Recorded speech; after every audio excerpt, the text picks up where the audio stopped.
Assalamualaikum warahmatullahi wabarakatuh. Apa khabar semua? Jadi hari ini kita nak bincang sikit tentang isu yang berlaku di Olimpik Tokyo 2020. Bincang tentang sukan Olimpik di Tokyo 2020 adalah satu perbincangan yang semua orang nak tahu. Tapi baru-baru ini, kalau penonton perasan, minggu lepas ada berlaku satu kejadian yang mana ada atlet-atlet Muslim di acara Olimpik Tokyo 2020 yang tarik diri. Antaranya Fatih Nurin. Fatih Nurin dan jurulatih Amal Bani Khlaf menarik diri dari tamasya itu dan akan dihantar pulang.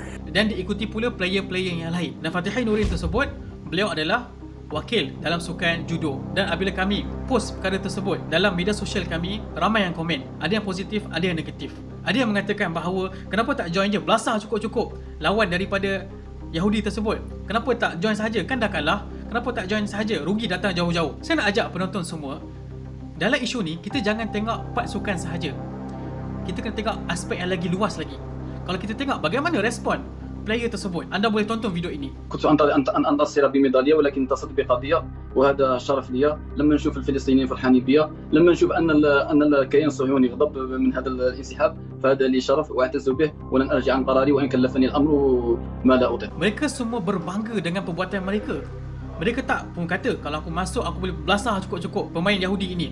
Kalau aku masuk aku boleh bantai cukup-cukup. Tak. Tapi mereka mengatakan apa? Ini adalah satu kemuliaan untuk aku kerana aku mengekalkan semangat juang aku. Aku mengekalkan perjuangan aku untuk Palestin. Sebab itu saya katakan tadi, jangan tengok part sukan sahaja. Siapa yang sanggup datang jauh-jauh daripada Algeria ke Tokyo sebagai contoh, kemudian tinggalkan game hanya untuk Palestin, bukan untuk negara pun. Siapa sanggup? Tapi ini adalah semangat al-muqawamah. Inilah semangat perjuangan. Perjuangan dari sudut apa? Dari sudut untuk mengelakkan normalisasi apa sahaja bentuk dengan entiti Zionis. Bagaimana? Teruskan bersama kami. Pertama sekali kita kena faham apa benda normalisasi itu. Normalisasi itu adalah satu bentuk usaha untuk kita menormalkan keadaan yang tidak normal. Saya bagi contoh. Kalaulah kita ini negara Malaysia, kita berlawan dalam satu sukan. Sebagai contoh dengan Indonesia, tak ada masalah. Sebab Indonesia adalah negara jiran kita. Kita ada hubungan dagang, kita ada hubungan politik, sosial dan sebagainya. Tetapi bayangkanlah, kalau kita bagi contoh selain daripada Palestin, negara yang sedang alami peperangan. Sebagai contoh etnik Rohingya yang pada hari ini mereka dizalimi, dibunuh, ditindas, dirogol. Oleh siapa? Oleh askar Myanmar. Saya nak tanya anda, sanggup tak ada wakil pada etnik Rohingya main bola sekali lawan dengan askar Myanmar? Tak sanggup. Sebab hubungan mereka tidak normal. Hubungan mereka antara etnik Rohingya dan militer Myanmar dalam keadaan bermusuh. Tidak mungkin mereka bersatu, tidak mungkin mereka ada dalam satu sukan yang sama.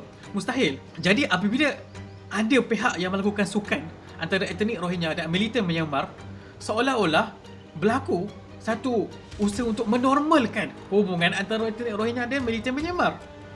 Kalau lagi kata sukan itu antara Malaysia dan Indonesia, tak ada masalah. Okey? Adalah sukan ke, hubungan dagang politik ke, tak ada masalah. Tapi kalau ada dua entiti yang sedang bermusuh dan mereka berlakuan dengan hubungan dagang ke ataupun sukan ke apa, itu adalah satu bentuk normalisasi. Contohnya Saudi. Dahulunya mereka ini sangat-sangat memusuhi Zionis. Sangat-sangat memusuhi Zionis. Okey? Sampaikan tengok apa yang dikatakan oleh Raja Saudi ketika zaman dahulu. Could I ask His Majesty what sequence of events he would like to see now in the Middle East? أول كل شيء زوال إسرائيل. Tetapi apa yang dilakukan oleh Saudi pada hari ini, mereka mengingkari segala usaha untuk tidak menormalkan hubungan mereka dengan Zionis. Ini adalah satu bentuk normalisasi. Mereka cuba untuk menormalkan keadaan yang tidak normal. Jadi apa yang dilakukan oleh atlet-atlet Muslim dalam Olimpik Tokyo, bukan Fatih Nurin saja tetapi atlet-atlet selain pada beliau, dia adalah satu kejayaan. Kerana apa? Kerana ia adalah satu usaha untuk mengekalkan hubungan kita sebagai negara Islam atau negara yang majoritinya orang Islam atau negara yang menciptakan keamanan, hubungan tidak normal dengan negara haram Zionis. Ini adalah satu kejayaan. Menjadikan hubungan kita dengan negara haram Zionis adalah normal adalah satu jenayah. Seolah-olah kita menormalkan apa yang dilakukan oleh penjajah Zionis pada hari ini. Mengepung sekitar 2 juta manusia di Gaza. Meninggalkan mereka tiada ubat-ubatan, tiada peluang pekerjaan, tiada makanan. Susah untuk masuk, susah untuk keluar. Tak ada sumber elektrik. Kita juga menormalkan perbuatan Yahudi Zionis yang menceroboh Masjid Al-Aqsa setiap hari. Merobohkan rumah-rumah penduduk Palestin di Sheikh Al-Jarrah, di Silwan, di Ramallah, di tebing barat dan sebagainya, di Al-Quds Timur, Al-Quds Barat dan sebagainya. Kita menormalkan segala kejahatan Zionis. Inilah kalaulah kita menormalkan hubungan kita dengan Zionis. Kita sebagai umat Islam, kita harus kekalkan hubungan kita tidak normal dengan entiti Zionis. Kita tidak mahu atlet-atlet Muslim ini berseronok bersukan di Olimpik mewakili negara mereka, sedangkan lawan mereka dan sukan tersebut mewakili entiti yang menindas, kejam, zalim yang masih wujud sehingga hari ini.